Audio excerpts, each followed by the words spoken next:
Hi, this is Pete Sheridan with StThomaselgin.com. We're here with Malichi Male. We're downtown St. Thomas. And Malichi, a big part of your campaign, talking about entrepreneurship. Yes. And entrepreneurship really starts downtown, doesn't it? Absolutely. Absolutely, right? So we definitely need to come up with a solution to downtown, right? And I think we have it. I think I got it, you know? Like, a lot of times people don't realize that when you talk about arts and culture, that's the main entity when you're talking about a particular downtown. That's what people come to downtown for, arts and culture. Now, it's kind of like an oxymoron to have arts and culture downtown without culture downtown, you know?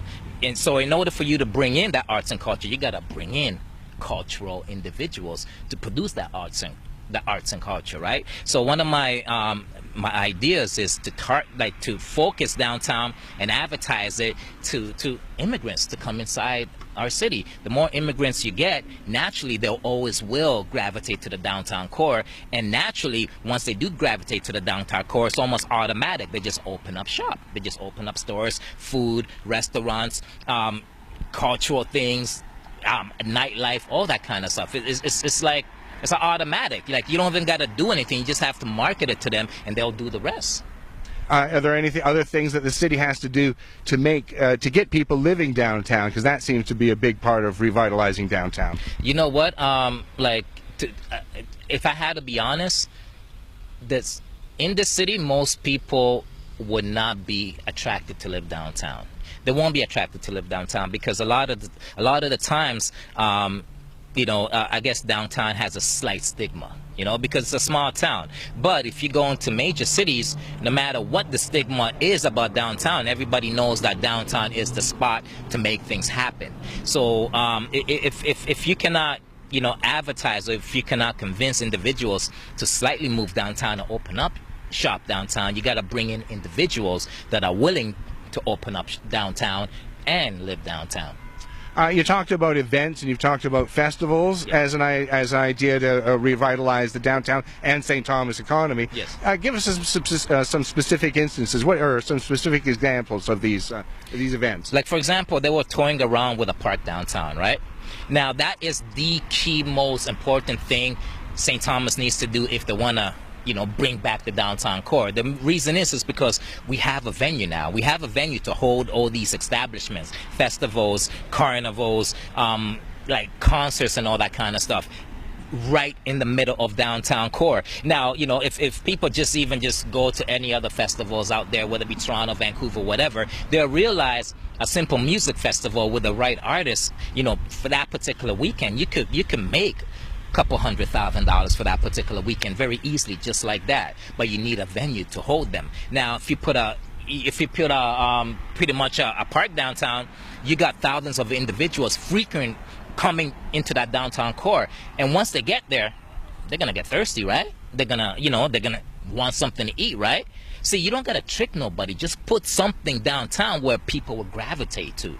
A park, it's not even to me, it's not even an option in St. Thomas's mindset. You got to find a way to have that downtown, because that will automatically, once again, pull the people towards downtown. And once they're downtown, they will just naturally start spending, naturally start eating, and that's it. Like, it's really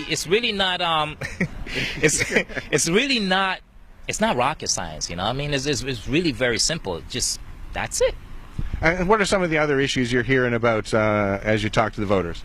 Now, a couple other issues is the drug issue in St. Thomas, right?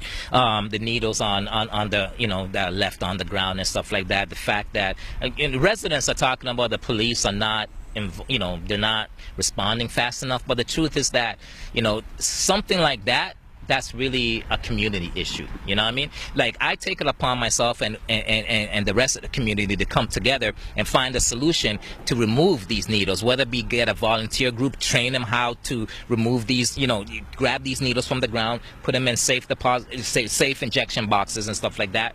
So, like, we cannot really take a particular issue like that and say to yourself, and say to ourselves, you know what, we're going to push it off to the police, because realistically we want the police to be dealing with, you know, issues like, you know, like somebody's really in danger, their life is in danger. You don't want the police to be short-staffed because they're driving around picking up needles when us citizens, we're about 40,000. I'm sure if we get a team, or if each one of us takes it upon ourselves to get training and find a way to dispose of these needles, that issue would be finished.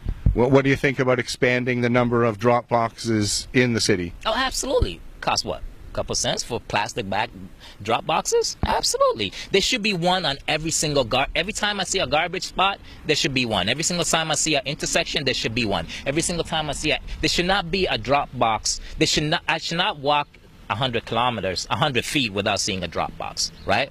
So once you do that, it's very simple for somebody to have it. They don't got to put it in their pocket or something crazy like that. They don't have to hold on to it. They have it.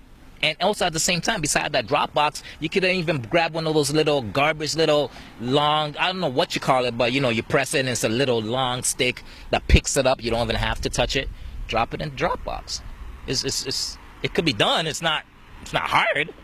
It was 40,000 of us. You don't got to get the police involved, you know? All right. Well, thanks for talking to us. Good luck in the campaign. I'm sure we'll talk to you again soon. Appreciate it. Thank you very much.